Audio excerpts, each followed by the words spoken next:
how did you first connect with PayPal? How did you end up getting, you were the 7th employee, correct?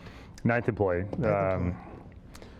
The short version is that my first job out of college, I went to go work for a currency hedge fund in Dusseldorf, Germany, of all places.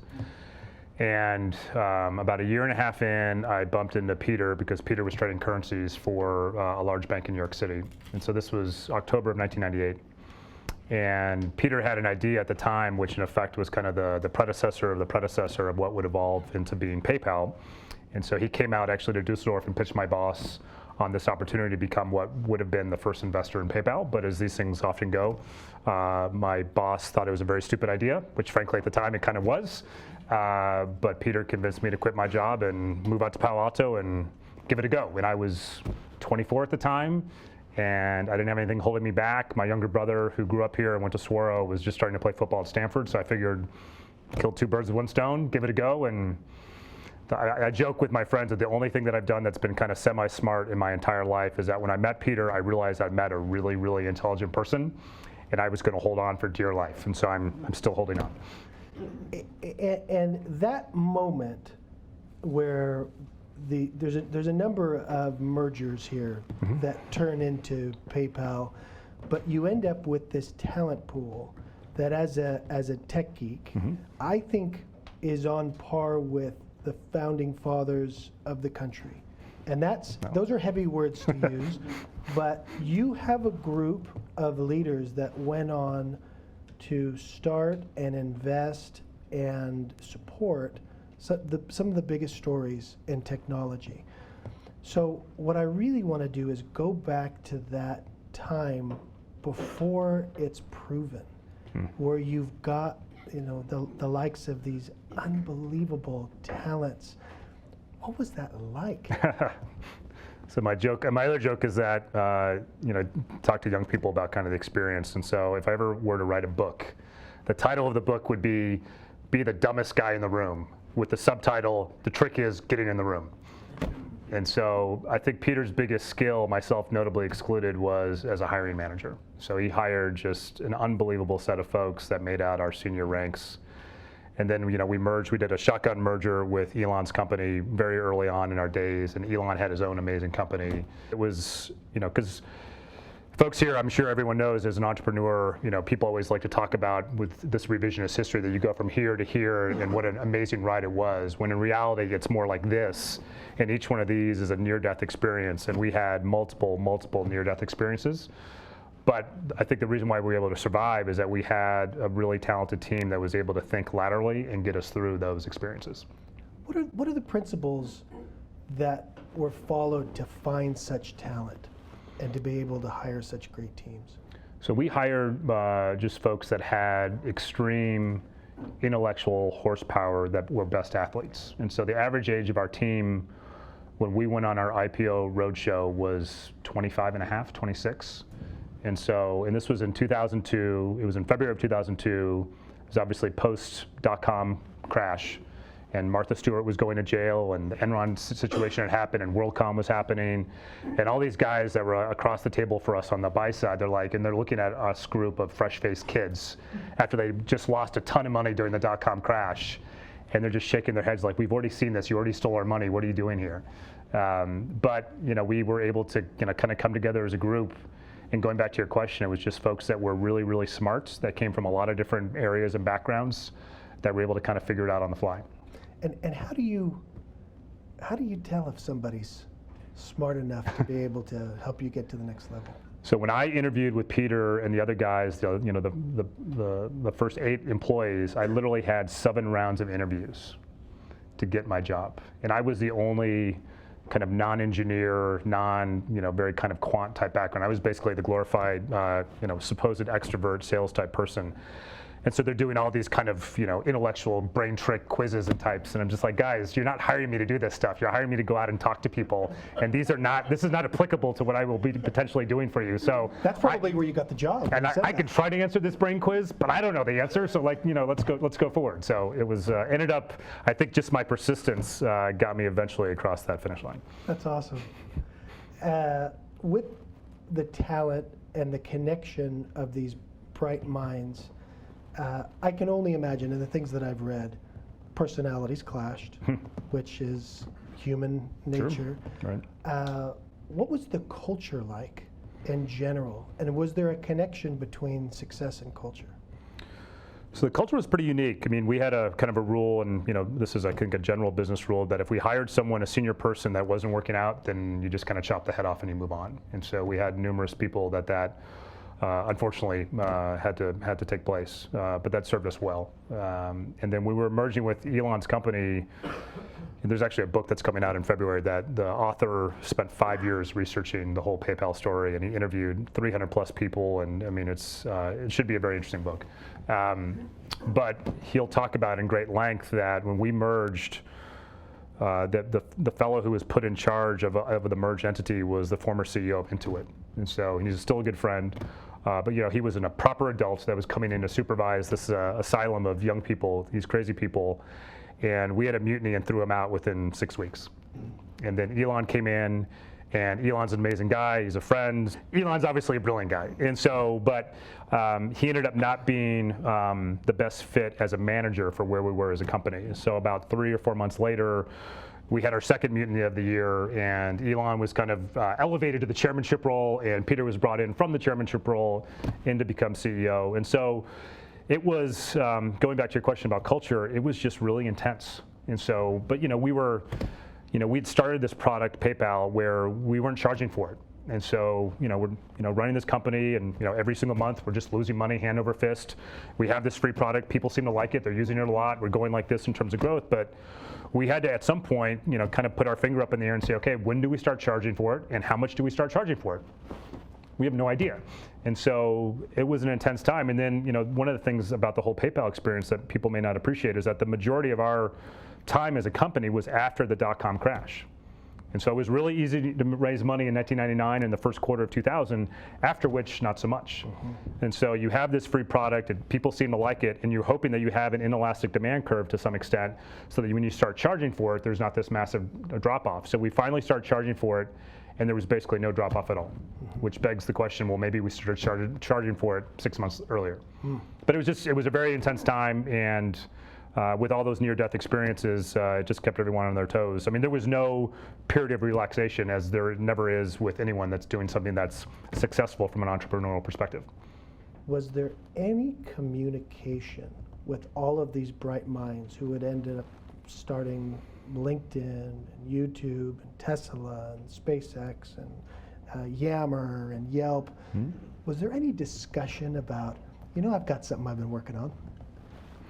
Not necessarily, but I think one of the reasons, I would argue almost maybe the main reason why so many of these folks have gone on to do incredible things is that we worked at a real company. We went through a lot. We learned a lot of lessons. We worked with really talented people, but we had to raise a lot of money to get to where we were. I mean, we had to raise almost $400 million, and that was part of my job. And so, and we sold the company for, and certainly no complaints, but we sold the company for $1.5 billion to eBay, which, don't get me wrong, is a great outcome. But no one made truly kind of life-changing money. I'm going to go sit on the beach and play golf for the rest of my life. Not that any of these guys would want to do that. So they got a taste, they made some good money, but not necessarily life-changing money. And because we felt like our experience in some senses was kind of cut short, because one of the questions I get asked all the time is like, oh, well, why did you, do you look back and you should have never sold PayPal to eBay? And it's like, well, that's a really complicated answer. So I think we had a taste, and we kind of saw what it was like to be successful. And we worked with a lot of these talented people, but I think a lot of the folks are like, all right, I know what it's like to do this, but now I'm going to go out and do it on my own and plant my own flag. And I think that's what worked out really well. So if you go back to the hiring process, we've recently spent time with Blake Masters, who's a Senate candidate and a super, super smart guy. Right. What's interesting to me is that for you and Peter and for this extended group, there's still a network that's in place there. How close is that network now? It's pretty remarkable. We actually get together once a year and have cupcakes. We're having a 20-year PayPal IPO reunion next February, because that's when the IPO took place. It took place on Valentine's Day 2002. And that's going to coincide when this book comes out from Random House, so it'll be quite the to-do. So to answer your question, out of the folks, especially kind of within the executive kind of senior ranks, I mean, we're almost all good friends. It doesn't mean we talk all the time, and everyone's pretty busy, but there's not anyone that I can think of that has fallen out that is kind of like the black sheep, which is, you know, pretty remarkable. It's amazing. I'm interested in those days after PayPal, so they don't get the full outcome of a major exit strategy. There's enough of a taste where you've got all of these bright people who are ready to go to the next level. What kind of communication is going on? Well, also keep in mind, this was 2002. And so, you know, we're sitting here today, the bull market seems like it's in the 19th inning, right? It's got to end at some point. 2002, things had happened, right? I mean, the market was definitely off. And so we'd sold the company, it was a healthy number, but things were not buoyant, certainly like they are now. So it was just, I think that's important context to kind of keep in mind. That's great. The background, Peter, and reading some of the things that he wrote, based heavily on philosophy and a very libertarian person. Right. The idea and the spirit of PayPal was incredibly disruptive. Right. And so it almost seems as being in Silicon Valley at the time and watching it, that there was this unbelievable potential, and then it sold to eBay because of a runway. I mean, had PayPal been capitalized to whatever level was necessary, then the entire banking world as we know it could be changed, as we've seen with cryptocurrency. So I have two questions here. Please. First one is going back to philosophy, and the second one is creating a bridge now to Teal Capital and how you guys look at investments and understanding a little bit about what makes a good investment for you guys. So we look truly at investments that want to shoot the moon, so to speak. And so grand slam, shoot the moon, whatever kind of phrase or analogy you want to use, but it has to be truly, truly a big idea. And there's nothing wrong with hitting singles and doubles and triples and so forth, but that's just not what we do. And so, because venture is a very binary business, you have a lot of zero outcomes for a lot of different reasons. That's just a reality. There's no way you get away from that. And the only way that you can counterbalance that reality from a probability perspective is that for the ones that do hit, they need to hit as big as you can. And so if you're only hitting singles, doubles, triples with the ones that work, the math just doesn't work. And we've also been sufficiently successful that hitting singles and doubles and triples, that's fine. Again, nothing wrong with that. But if we're going to be in it and spend our time, we want to do things that we're truly going to change the world. So we're the second largest investor in SpaceX after Elon. So that's a good example. I mean, it's an unfair example, but that's truly a company that if it continues to be successful, has the opportunity to potentially change the world. So that's how we think about it. And as you're looking at investments today, what do you see as the big disrupting factors from where we are and moving forward? It seems like globalization and technology in the last 20 years has created this different world. So where are we for the next? My personal opinion, and Peter may disagree with this, is a labor issue. And so we have a labor issue right now. We have a shortage. The pandemic has only exacerbated that. I think that's going to accelerate essentially people trying to innovate and figure out a way to replace human beings with automation.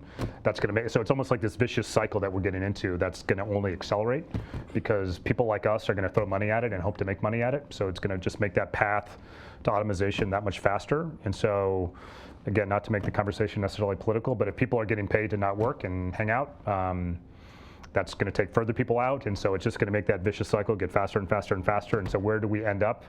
Because of that as a society, that's a much longer conversation.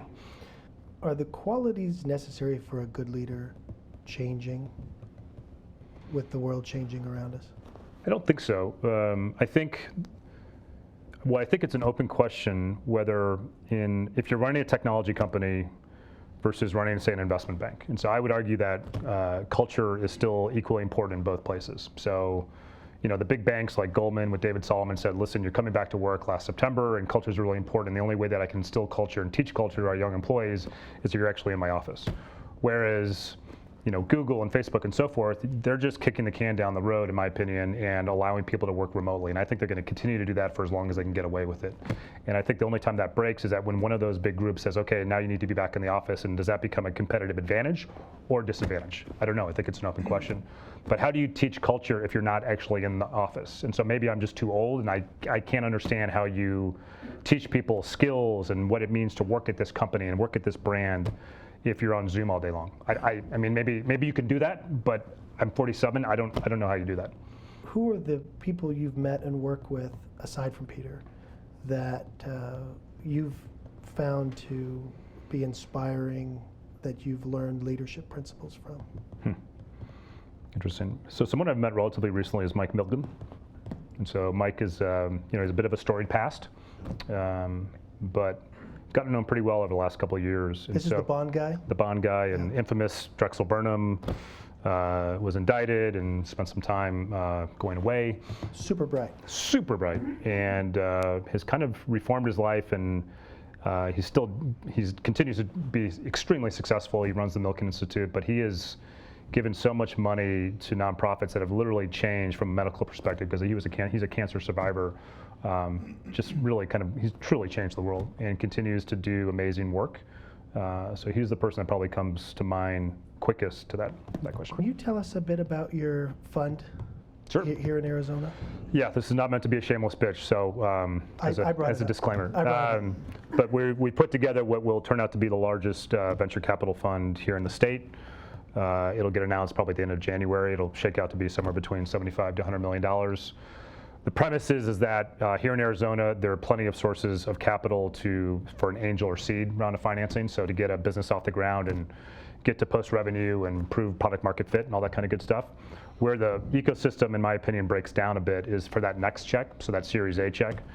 And so if you want to get $3 to $5 million to go from here to here revenue-wise, more often than not, you have to get on a plane and fly somewhere to Salt Lake or Denver or, God forbid, California. And that's very problematic because it creates a couple of vicious feedback loops. One is that if you get money from out of state, then you spend more time there, so maybe you move the company there. Two, if it's a good outcome, then that financial windfall then gets recycled there, even though we gave birth to the company. And so we need to keep our best companies here. And then there's a third issue where I would argue, from an ASU perspective, our best and brightest too often are not staying here to work. So they're going to California, they're going to New York. And so we need to create a better set of robust opportunities to keep those kids here. And so I'm a tech guy, so I'm going to try to help solve for that on the tech side. So that's what the fund is seeking to do. So we did our first close back in August. We made our first investment, and we'll get out of fundraising purgatory hopefully in January and be off to the races fully. Can you recommend any of your favorite books? What books have had a big impact on you, and what can you put out? Yeah, I love to read. I try to read a book a month, and have tried to do that my entire adult life. And so reading is really important to me. It's basically just exercise for my brain and just to kind of take a break from all the craziness with all the tech and finance stuff. And so a couple books, and I've actually made a list on my phone, but let me see if I can do it from memory. So there's a book called Nightingale Song by Robert Timberg. And so it follows a class at the Naval Academy that included John McCain, and talking about leadership, which I know is very core to what you guys do, but it is an amazing book. Amazing book. A book that is just, I found more intellectually curious is a book called Say Nothing by Patrick Radden Keefe. Came out about two and a half, 3 years ago. It's about the Irish Troubles. And it's just a topic that always fascinated me, and I didn't know much about it. And it does an amazing job of chronicling what that was all about. And then a fun read, which is literally my favorite book of all time, is a book called Among the Thugs by Bill Buford. And he's an American guy that in 1996 embeds himself with a bunch of English football, soccer hooligans. It's amazing. I love it, and I haven't read any of those. So Go for it. And I can give you more, but those are the top three, and I have a longer list on my phone.